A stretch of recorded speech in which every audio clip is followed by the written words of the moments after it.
Hello guys, good morning, सत श्री अकाल, welcome back to my YouTube channel. I hope you all guys are doing well. तो भाई आज की वीडियो बड़ी खास होने वाली है क्योंकि मैं आपके सारे सवालों के जवाब देने वाला हूँ। बेसिकली ये वीडियो इस बारे में है like an overview of how to file your PR की पीआर के सब कैटेगरीज क्या होती है, क्योंकि बहुत बच्चों को मालूम तो होता है कि स्टडी 3 साल का वर्क परमिट और 3 साल के वर्क परमिट में पीआर हमें किस तरह लेनी होती है, बट इसमें क्या क्या चीज़ें होती हैं, कैसे ये चीज़ डिवाइडेड है। ठीक है, कुछ फैक्टर्स होते हैं लाइक 6 मेन फैक्टर्स, वो कैसे काम करते हैं और कितने कितने पॉइंट्स बनते हैं, हम ये सारी चीज़ें इस वीडियो में डिस्कस करेंगे। जिसने अभी तक लाइक सब्सक्राइब नहीं किया प्लीज़ कर लो, उसी से मोटिवेशन मिलती है। बाकी आप पुरानी वीडियो को इतना प्यार दे रहे हो, thank you so much. So without any further due let's get into the video और आपके सारे सवालों के जवाब देते हैं।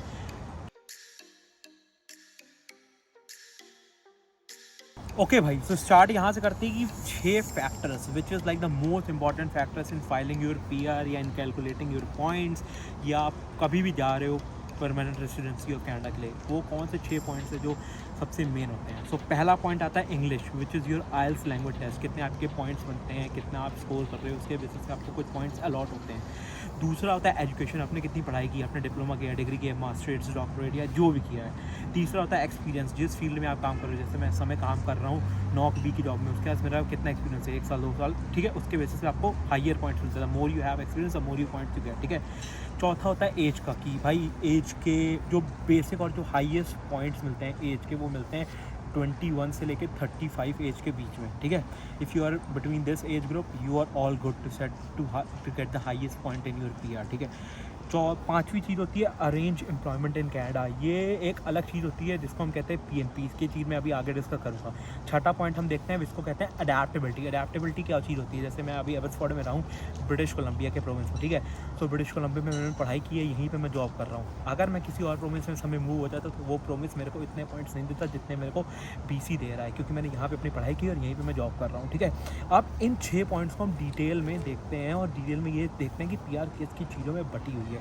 सो चलो करता हूँ मोबाइल को बंद और हम बात करते हैं आपसे पहले पॉइंट के बारे में, विच इज़ योर आइल्स। ठीक है, सो आइल्स आपने इंडिया में भी दी होती है। यहाँ पे क्या सीन होता है, once you are on your work permit और जब आप पीआर फाइल करने जाते हो या कल को आप सिटीजनशिप फाइल करने जाओगे, ठीक है, तो आपको आइल्स दोबारा देनी पड़ती है। चलो अच्छा, एक बात और कि ये 6 पॉइंट डिस्कस करने से पहले हम ओवरव्यू देखते हैं कि पीआर भाई है क्या। So PR consist of 1200 bucket points. तो समझ लें एक बाल्टी है बहुत बड़ी, वो 1200 पॉइंट की बाल्टी है। उसमें से यूजुअली जो ड्रॉ निकलता है वो निकलता है 450 से लेके अराउंड 480 के बीच ऑन एवरेज। बट अभी कोविड करके पॉइंट्स कम हो गए थे क्योंकि बाहर से जो इंडिया है, जो और कंट्री से लोग हैं वो नहीं आ रहे थे। सो विद इन कैनेडा वाले जो आफ्टर 12th होते हैं उन लोग के इतने पॉइंट्स नहीं बनते, सो इन्होंने पॉइंट्स कम कर दिए थे, which makes most of the students eligible. ठीक है, सो अब ये पॉइंट्स कैसे बनते हैं, ये पॉइंट्स ये जो 6 फैक्टर बताए इसके ऊपर बनते हैं। अब सेकंड चीज़ आती है जब आप पीआर फाइल कर सकते हो। कल को कोई मेरे से स्टूडेंट पूछता है कि अगर आपके इतने पॉइंट्स नहीं बन रहे जितने आपको चाहिए फॉर फेडरल पीआर। अब यहाँ पे फेडरल और पीएनपी दो तरह से आप पीआर ले सकते हो। फेडरल होती है ऑल ओवर कनाडा की पीआर, ठीक है। पीएनपी होती है कि जिस प्रोविंस में आप रह रहे हो उसका नॉमिनेशन पहले लो, मतलब वो आपको नॉमिनेट करे कि भाई तू एलिजिबल है, you can go for PR. उससे क्या होता है कि जो आफ्टर 12th वाले स्टूडेंट्स होते हैं उनका फ़ायदा हो जाता है, या जिनके पॉइंट्स नहीं बन रहे होते डायरेक्टली पीआर फाइल करने के लिए। अब सबसे बड़ी चीज़ इसमें ध्यान में रखने का क्या है कि you should check the cut off. जैसे आप अपने इंडिया में आईआईटी या कोई गवर्नमेंट एग्जाम देते हैं उसमें कट ऑफ निकलते हैं, यहाँ भी हर 2 हफ्ते कट ऑफ निकलते हैं कि आपको देखने होते हैं कि भाई क्या क्या चीज़ें कितना कट ऑफ निकल रहा है, that you are meeting the minimum requirements और नहीं। उसको मीट करने के लिए आपको एक CRS कैलकुलेटर जो कनाडा की ऑफिशियल वेबसाइट ने दिया हुआ है, कनाडा की ऑफिशियल गवर्नमेंट ने दिया हुआ है, उसका लिंक मैं डिस्क्रिप्शन में डाला हूँ, वहाँ जाके आप अपना कैलकुलेट कर सकते हो। अब दूसरी बात करते हैं कि पीएनपी कैसे फाइल करते हैं। पीएनपी का भी यही सेम सिस्टम है। पीएनपी में पॉइंट्स सिस्टम लो होता है। यहाँ पे जो पॉइंट्स होते हैं वो आउट ऑफ 120 बेसिस पे निकलते हैं कि 105, 89, 84 डिपेंड अपॉन हाउ इकोनॉमी और how the people are doing, है ना, कैसे उनको कितने बंदे चाहिए और कितना उनकी रिक्वायरमेंट पूरी हो रही है कि नहीं। चौथी चीज़ जो होती है सॉरी इसमें जो तीसरी जो एक हो गई फेडरल, एक हो गई पीएनपी, हर प्रोविंस की एक एक ईच। तीसरी चीज़ होती है कि टेक पायलट्स प्रोग्राम, या इनके पायलट्स प्रोग्राम जो स्पेशल कुछ प्रोविंसेस ने अपने यहाँ पे निकाले हुए हैं। अब जैसे कनाडा में टोटल 13 प्रोविंसेस हैं, 13 में जो 4 नॉर्दर्न प्रोविंसेस हैं, या सॉरी अटलांटिक प्रोविंसेस हैं, which is Nova Scotia, new Brunswick, कौन सा है, एडवर्ड, प्रिंस एडवर्ड और एक और है, मतलब वो जो 4 प्रोविंस है ना, इसके इन चारों ने एक प्रोग्राम निकाला हुआ है which is called AIPP, Atlantic immigration pilot program, which has low score and good point based system. अब इसमें भी बहुत बच्चे क्या करते हैं, क्योंकि वहाँ पे अभी जनता ज़्यादा अपनी नहीं है, तो वहाँ पे लोग कहते हैं जहाँ पे भीड़ बढ़ने लगती है ना, वहाँ से फिर क्रीम उठाती है गवर्नमेंट। तो जो आफ्टर 12th या बहुत बच्चे क्या करते हैं कि उधर मूव हो जाते हैं, which will give them eventually more points, और वहाँ पे कट ऑफ लो होता है, which them become eligible for filing PR, ठीक है। और ऐसे ही ब्रिटिश कोलंबिया और अंटारियो प्रोविंस में 2 टेक पायलट प्रोग्राम चलते हैं, which include tech sectors and supervisor kind of jobs, ठीक है। अगर आप इन जॉब्स में काम करते हो, अगर स्पेसिफिक वीडियो चाहिए तो मेरे को बताना, वरना मैं लिंक डाल दूँगा, आप चेक कर सकते हो, ठीक है। अब बहुत ज़्यादा डिटेल में ना जाके हम ये पता करते हैं कि अगर आप आफ्टर 12th हो, हम एक पॉइंट कंसीडर करते हैं, अगर आप आफ्टर 12th हो, आपने 2 साल इंडिया में पढ़ाई की है और 2 साल यहाँ कर रहे हो, या आफ्टर 12th पर डायरेक्टली अगर आप इन कनाडा आ रहे हो, ठीक है। Once you got your work permit, आपकी एज होती है अप्रॉक्सीमेटली 21 से लेकर 24-25 के बीच भी, ठीक है। तो आपके पॉइंट्स मैक्सिमम आपको एज के पॉइंट्स मिल जाएंगे, विच इज़ वेरी गुड।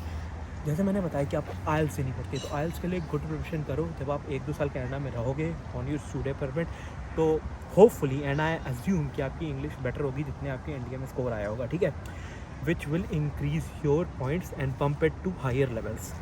तो इसी चीज़ क्या है कि आपने कौन सी डिग्री डिप्लोमा की है, उस पर बेसिस पर पॉइंट्स मिलते हैं, जो मैंने आपको बताया CRS कैलकुलेटर वो नीचे है, वहाँ पर जाके आप अपना चेक करो। चौथी चीज़ होती है अडेप्टेबिलिटी। अब जैसे मैं BC में पढ़ा हूँ, BC में जॉब कर रहा हूँ, तो वो मेरे को ज़्यादा पॉइंट्स देगा। NOC B की मेरी जॉब है।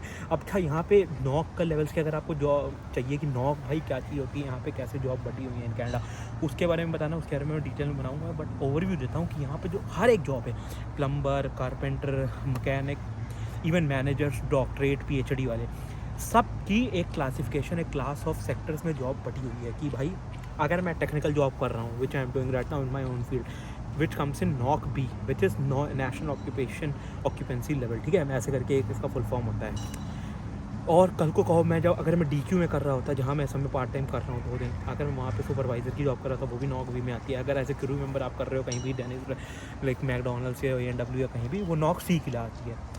एक और बात जो मैं आपको बताना भूल गया, जो फेडरल PR है, जो मैंने आपको पहले बताया, जिसमें कट ऑफ आता है अराउंड 450 से 480 के बीच, कभी कभी इससे हल्का भी होता है, नीचे भी होता है, उसमें जो NOC लेवल्स इंक्लूडेड है वो सिर्फ NOC 0, A और B, 5 टोटल NOC लेवल्स हैं, 0 A B C D, ठीक है।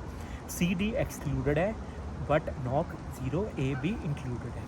अब NOC CD जो होती है, अगर उनको चाहिए PR, then they have to go through provincial nominee program, which is PNP वही सेम चीज़ कि प्रोविंस की पहले nomination low, which will give you 600 points in total, which makes you ineligible directly or indirectly to file your Canadian PR, or which you called as federal PR, ठीक है। सो ये जो मैंने आपको सारी चीज़ें बताई, this is like the very very very basic overview of how to file PR, या क्या चक्कर होते हैं और कैसी चीज़ें, ठीक है, चलती हैं यहाँ पे कनाडा में। मैं होप करता हूँ कि आपको इनमें से कुछ चीज़ें लगी होगी, ठीक है, और कुछ चीज़ें नहीं पता लगी होंगी। भाई once you get into that system है ना, जब आपको जैसे ऐसे चीज़ें पता लगती हैं, so you get to know more about it. जब मैं आया था मेरे को भी इतनी चीज़ें नहीं मालूम थी, एंड दैट्स टोटली फाइन, ठीक है। जैसे जैसे आप रिसर्च करोगे you will get to know more and more. So चलो, अगर इसके अलावा कोई क्वेश्चन है तो इंस्टाग्राम का यहाँ पे कहीं पे ऊपर लिख के आ रहा होगा, सो मेक श्योर वहाँ मैसेज कर दो, है ना, वहाँ भी फॉलो कर लो। जितने भी रूल्स एंड रेगुलेशन है, कोई अपडेट आता है मैं अपनी स्टोरी में डाल देता हूँ, विच will give you a very quick update, ठीक है। बाकी कोई क्वेश्चन हो, कभी भी कुछ पूछनी हो, तो या तो कमेंट कर दो, मैं कमेंट सेक्शन का भी पूरा ध्यान रखता हूँ, या सब्सक्राइब कर लो चैनल को जिन्होंने अभी तक नहीं किया। Will be coming up with more kind of videos. So यहीं पे इस वीडियो को करते हैं एंड, फिर मिलते हैं किसी नेक्स्ट वीडियो के साथ। अगर अच्छी लगी हो तो लाइक कर देना, सब्सक्राइब कर लो चैनल। बता रहा हूँ बहुत सही वीडियोज़ आने वाली हैं। मेरे को बहुत सारे सजेशन दिया है, मैंने पोल डाला था इंस्टाग्राम पे, तो बहुत तगड़े मेरे को आइडियाज़ मिले हैं। बाकी चलो, काम चालू है, आप अपना काम करो, मैं अपना काम करता हूँ वीडियो बनाने का, ठीक है। और मिलते हैं किसी नेक्स्ट वीडियो के साथ। Till then have a good one, stay safe, bye bye, sayonara.